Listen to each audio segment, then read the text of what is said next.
Your congratulations, first of all, and your thoughts on tonight's match. Well, the first thing is, I think, congratulating Carlos for his fantastic tournament. I also wish him the best. I feel sorry for him. I was expecting a tough battle, the best from him, of course, and I didn't see it coming. It's unfortunate to finish like this. At the same time, what he's done has never been done here in the Open era, so I think he can be very proud of himself, very positive, heading back with a head high, and myself, the tournament keeps going for me. I'm happy to be through the semifinals to give myself a shot to play for a Grand Slam final. Very good. Thank you. Questions? Matt? What did he say to you, Matt Futterman from the New York Times? What did he say to you at the net when you got there? I mean, you were surprised. I imagine you asked him if he was okay or what was going on.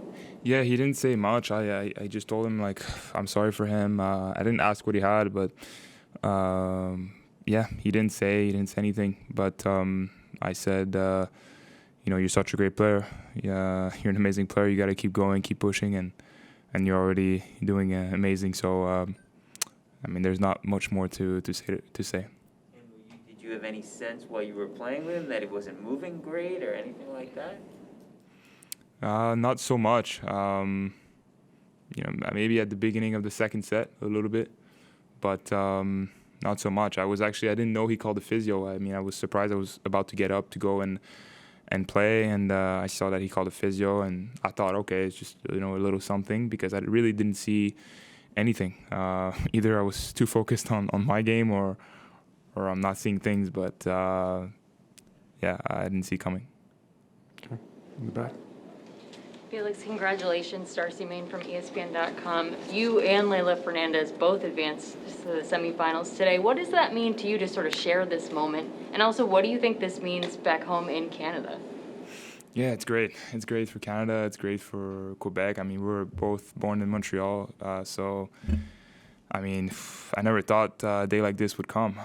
Both a little girl and a little boy from Montreal, both at the same time in the semifinals of the U.S. Open. It's special. It's special for us. I hope that people back home appreciate this moment also. We do a lot. So, it's great, but it would be amazing if we're both in a final, right? Yeah. Dan Wilkin, USA Today. Felix, it seems like every year you've taken certain steps in your career forward, get to the quarters of Wimbledon, semis here. Has it felt like the right timing of the progression for you, or is it something that maybe you got impatient on at some point? I've gotten impatient sometimes. This year or last year, I had, I think, losses that I was disappointed with, either in Grand Slams or in Masters. And I think I just learned to accept them, to keep my self-belief high, to keep working well, and that things would come. Have the belief that things would come and that you never know exactly when, but that at some point, things would click and I would get a great result. And I'm happy that, this tournament at a stage like this, US Open, that I'm happy to perform the way I'm performing. And at the same time, I'm still in the tournament. So that's the best part, is that, it's not over. But certainly, already, it's been a great tournament, and I hope to do more. Okay. Felix, right side. Howard. Howard Fenderich with AP. Could I ask you to look ahead for a moment to what awaits Friday against Daniil in the semifinals? I believe you've played just once, and it was a few years ago. What do you think will be the key for you and in that matchup against him? And how different are you as a player from the guy who played him back in 2018 in Canada? Yeah, 2018 in Toronto was already a great match back then. I actually was up a break. I had a few chances, so it was a tight loss. We're both very different players. I think he was just 50 or 60 in the world at the time. I was not even top 100. So, very different situation.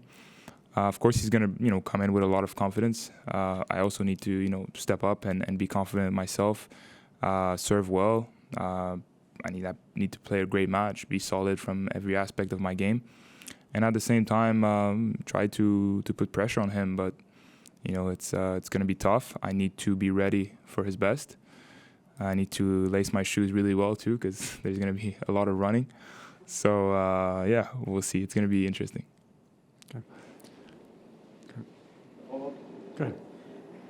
Can you just describe what Tony has helped you work on since you teamed up with him, and maybe what kind of impact that's had on your summer? Yeah, we've been working since last December. I think it was a good decision for me. I think he's helped me improve maybe the consistency of my game, the quality of my movement, my focus. And mainly, I think the big thing overall is the belief and the confidence that he brings to myself and everybody involved in my team. I think on one part you have, Frederick, my main coach, I would say, that has been me since I'm very young and that knows me in every aspect of myself and my game. And he has the long-term vision for me. And you have Tony that has been in the places that we want to go one day, winning these big tournaments, being number one in the world. And so I think he brings that belief that this is something doable. This is something we can achieve if, we do the right things, if we work in the right direction. Okay. We're going to go online. Chris, you are live. Felix, congrats. It's Chris Otto with US Open. I wanted to ask specifically about your serving this week and in general. There have been some really nice numbers from you. I wonder if you could tell me just how you feel about your progressing, and specifically with relation to your spot serving, hitting your spots. No, I feel good. I feel like I'm on the right rhythm, I would say. I mean, if you look at the numbers, I don't have the most, let's say, powerful serve. I think Francis the other night was serving even, harder than me. I just feel like I've been, hitting my spots really well, mixing the zones. And I feel confident with my serve and also behind my serve. So I think, it's a great weapon that I'm, developing lately. And I have to keep going in that direction because it's a really important aspect of my game right now. Thank you, Chris. Before we go to Lucas, if there are any French questions online, please raise your hand so we know that you want to ask your questions. Lucas, you're live.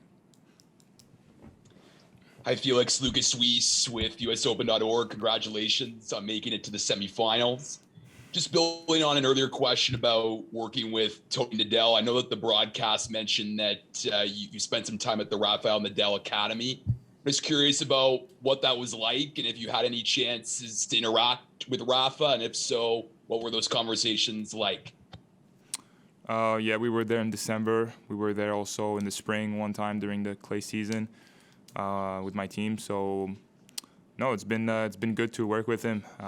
He's bringing a lot of instant feedback, always pushing to do things a little bit better, but also telling me when things are good, when they are in the right direction. So it's been great work. Every time I tried to bring a lot of focus, intensity into the practices, and it's been good. And I think it's paying off well. With Rafa, we actually just practiced once, if I recall, in December. We interact, of course, on the tour and other moments, not just at the academy, but nothing crazy. I think Tony and I sometimes talk about what I could do better, what I can still improve. But I think, of course, Rafa with me, he doesn't mention anything about my game. Okay.